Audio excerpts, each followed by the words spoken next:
Nous recevons aujourd'hui Mathieu Bock-Côté, qui poursuit actuellement un doctorat en sociologie à l'UQAM, où il est également chargé de cours. Bonjour Mathieu. Bonjour. Vous publiez beaucoup, vous intervenez sur plusieurs tribunes et vos interventions font beaucoup discuter. Alors aujourd'hui, j'aimerais aborder avec vous votre ouvrage qui a pour titre « La dénationalisation tranquille » qui a paru chez Boréal il y a déjà quelque temps, je crois en 2007. Vous y abordez la question de la mémoire, de l'identité québécoise, du multiculturalisme dans un contexte particulier, c'était le contexte post-référendaire. Alors, quels ont été les effets de la défaite référendaire de 95 que vous relevez dans votre ouvrage? Alors, 1995 est un point tournant dans l'histoire intellectuelle et politique du Québec. Je dis souvent à la blague, lorsque j'en parle à mes étudiants, que l'histoire du Québec bascule probablement vers 22h16 le 30 octobre, au moment de la déclaration de Parisot. On s'en souvient, la déclaration de Parisot, c'est vrai qu'on était battu dans le fond par quoi? Par l'argent et les votes ethniques, et surtout sa référence au « nous », les 3/5 de ce que nous sommes à voter pour. La déclaration de Parisot, qui est une déclaration maladroite, sans aucun doute, d'amertume, inappropriée dans de telles circonstances, sera par ailleurs, et c'est le point, l'acte inaugural de la culture politique post-référendaire, sera interprété non seulement par les fédéralistes, mais par les souverainistes, non pas comme un dérapage maladroit, mais comme un aveu. Comme l'aveu de la nature ethniciste et xénophobe du discours souverainiste.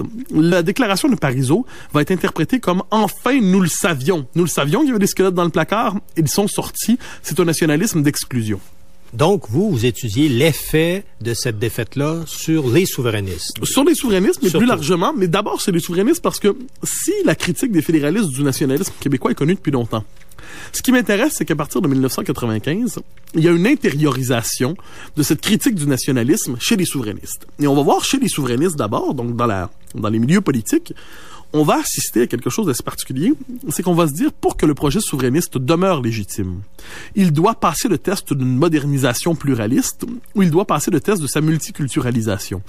Certains diront, il doit passer le test de sa trudeauisation. Le mouvement souverainiste, pour conserver sa légitimité, doit enclencher un processus de redéfinition des termes de la nation, des concepts qui définissent la nation, des frontières de la nation. Et c'était cette mutation du souverainisme que je me suis intéressé dans cet ouvrage. Pas seulement ça, aussi aux conséquences sur les historiens, aux conséquences sur le débat sur l'histoire.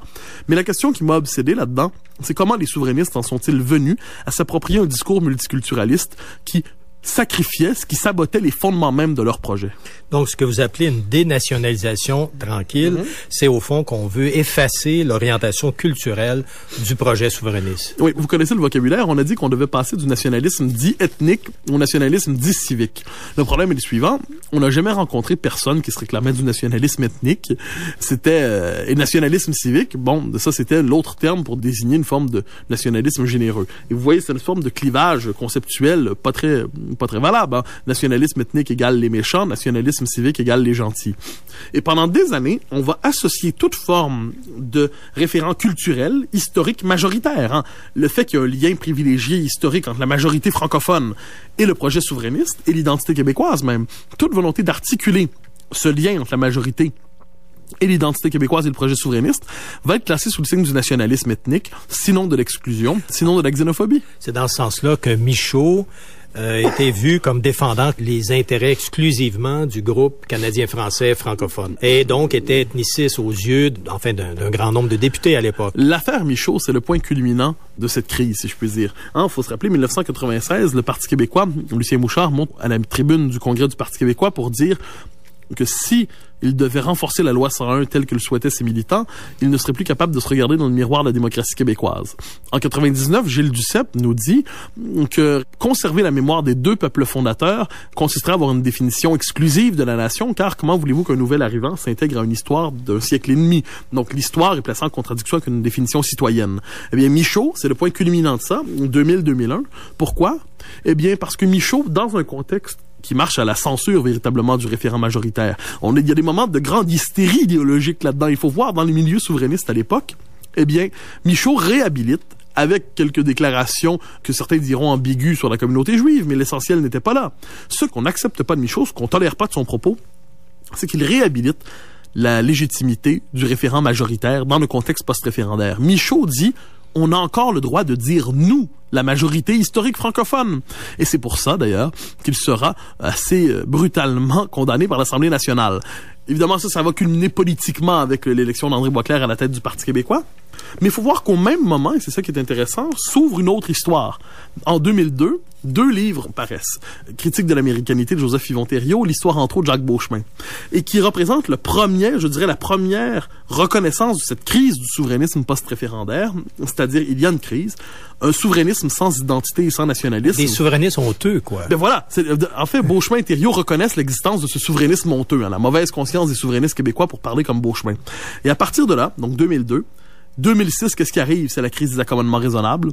2007, mon livre sort là-dessus, donc c'est l'espèce d'une volonté de faire le bilan de cette culture politique post-référendaire.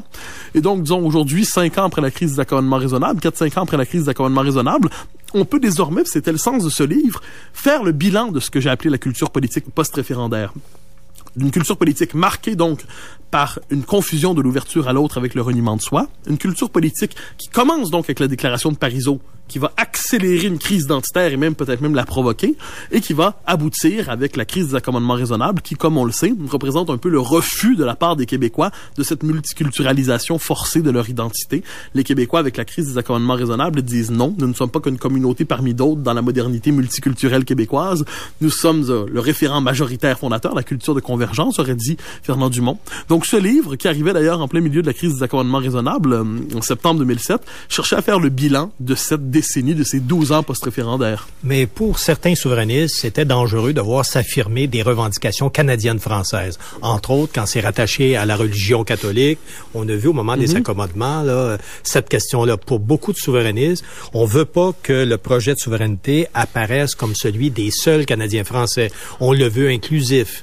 Hein, c'est un peu le projet de Gérard Bouchard qui veut faire une histoire nationale, inclusive, où on parle des Amérindiens, de la communauté anglophone, de toutes les communautés culturelles. Alors, il faut reconnaître quand même une volonté d'ouverture qui s'est exprimée, mais peut-être de façon excessive. Mais il n'y a pas quand même quelque chose de valable dans cette idée de vouloir être inclusif pour faire l'indépendance, parce qu'on peut pas faire l'indépendance que pour les seuls Canadiens français. On peut pas laisser le vote, par exemple, ceux qui vont voter, ça ne sera pas que les Canadiens français. Il faut s'ouvrir. On est dans un... Mais moi, j'ai une question à vous poser là-dessus. C'est si la thèse, comme on l'entend, il faut s'ouvrir, ça présuppose une chose, qu'on était fermé. Moi, mon hypothèse, si on doit s'ouvrir, je suppose que c'est parce qu'on était fermé. Alors, sinon, on peut pas s'ouvrir à partir de l'ouverture. Quand on pose l'ouverture après 95 comme une rupture. C'est une rupture, ce que Bouchard va le dire très clairement comme ça. Il faut rompre avec une partie du vieux nationalisme québécois. Alors moi, ce que je refuse, c'est le diagnostic. Avant 1995, le nationalisme québécois, le nationalisme majoritaire n'était pas fermé. Il n'était pas fermé, non plus qu'il n'était d'ailleurs ouvert, à mon avis, ni fermé ni ouvert. C'est un vocabulaire qui, à mon avis, a un aspect très moralisateur. Je crois que le nationalisme québécois avait passé le test de la démocratie. C'est la question qu'on pose. Il avait passé le test de la démocratie. Et en 95, donc, sous prétexte d'ouverture à l'autre, ce à quoi on assiste, c'est véritablement à l'introduction du vocabulaire, des références, des concepts du multiculturalisme au Québec. L'originalité du multiculturalisme québécois, c'est qu'il est porté par les souverainistes. Autrement dit, ceux qui auraient eu historiquement vocation de critiquer cette dissolution de l'identité québécoise dans le pluralisme intégral, radical, normatif, on ne sait plus comment le nommer, ceux qui auraient eu pour vocation de défendre l'identité québécoise sont ceux qui vont s'approprier ce discours. Mais je réponds à votre question autrement. Doit-on s'ouvrir? Bien sûr. Mais ça veut dire quoi? Je vais essayer de la reprendre autrement. Au début du mouvement indépendantiste, c'était le Québec aux Québécois et le mot québécois voulait dire Canadien-Français. Je relis actuellement les travaux de Pierre Bourgault et c'est fascinant de voir que l'indépendance, c'était pour les Canadiens-Français. C'était très clair, c'était ça. Et par la suite, on a changé un peu. C'est devenu le Québec aux Québécois au sens de tous les Québécois. Et donc, il y a eu un changement un peu comme on a abandonné le mot Canadien-Français, le Canada français. C'est un terme maintenant qui est complètement désuet. On peut plus employer ça, sinon c'est ringard, etc. C'est plus une réalité dont on parle. De ce point de vue, il y a eu un changement et est-ce que tout le monde a suivi ça? Il y a un problème qui est latent. Là. Je comprends votre question, mais je la formulerai autrement. Je dirais, pour que le Québec soit celui de tous les Québécois, comme on dit, doit-il pour autant cesser d'être d'abord celui de la majorité francophone? Et là, je vais tenir un propos qui va choquer probablement les esprits les plus soumise au politiquement correct. Mais qu'on le veuille ou non, la majorité francophone est dépositaire de l'expérience historique québécoise. Et s'intégrer au Québec ne consiste pas qu'à s'intégrer une entité administrative ou juridique ou citoyenne, comme on dit aujourd'hui. S'intégrer au Québec veut dire prendre le pli culturel de la majorité. Est-ce que ça veut dire qu'on doit contester les droits de la minorité historique anglaise? Non, pas du tout. Elle a des droits historiques, justement, qui viennent du fait qu'elle a une implantation depuis très longtemps ici. Mais la vocation des nouveaux arrivants ici n'est pas de reconstituer des communautarismes dans les marges de la société québécoise. La volonté des nouveaux arrivants est de prendre le pli de cette majorité. Et je dirais que c'est véritablement là le point de rupture après 1995. On a Gérard Bouchard qui dit, si je ne me trompe pas, page 177 dans Discussion ou dialogue sur les pays neufs, lorsqu'il dit qu'on doit considérer les Canadiens français comme un groupe au même titre que les Sri Lankais, les Haïtiens, les Bulgares, choisissez les groupes que vous voulez, dans la société québécoise. Donc, un groupe parmi d'autres dans une société mosaïque et plurielle. Avant d'aborder Bouchard, j'aimerais revenir peut-être dès les années 80, par exemple, dans le groupe d'historiens qu'on a appelé les révisionnistes, selon l'expression de Ronald Rudin. Il y avait cette idée qu'on ne veut plus étudier le parcours du seul groupe francophone, le parcours historique. On ne veut plus s'attarder au seul groupe canadien-français. Là-dessus, Paul-André Linteau et les autres disent, nous, maintenant, on veut étudier le territoire du Québec avec toutes ses composantes. Est-ce que déjà, il y avait, dans cette approche de l'histoire, une volonté d'être plus englobant, d'inclusion? Est-ce que ça, vous êtes d'accord avec cette approche-là? Ça dépend.